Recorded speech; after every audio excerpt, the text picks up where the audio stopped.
What's up, guys? Got the final piece of the puzzle today. Got a brand new motor in, and I wanted to show it to you because I'm honestly impressed.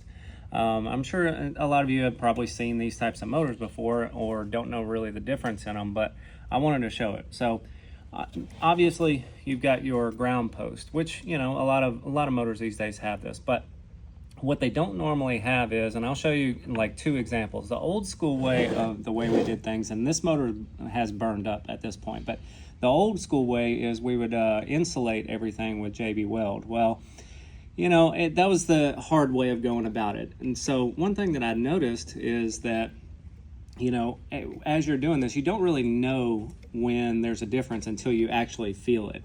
But anyway, so here's the new motor right here. Now, so I started getting curious, and I pulled off the top, and, you know, because you've got a vented cap here to let the heat out. And they've got this little dude right here, which I'm assuming is just to keep the sparks from flying out of the motor. But the thing that kind of caught my eye more so than anything is that they went ahead and insulated everything on the inside. So they already built it. Now, what's the purpose for that?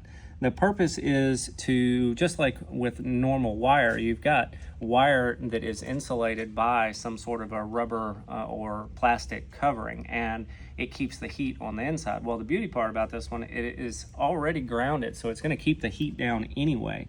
So I noticed that about that. Now, another thing that I noticed was that they, and I know this is a silly thing to even talk about, but they've even got this little, I don't know, I guess you would call it some sort of rubber grommet or something right here. Well, the other older motors, they never came with stuff like that. Not that that matters, but it's one more thing to make it more secure. But by accident, earlier I was doing this, and I hate putting these things back together, but by accident I went like this, and I was like, well, damn, I've got to push these things back in and get that figured out. Well, so I started to push them back, but what I noticed was that everything in here is so much more snug.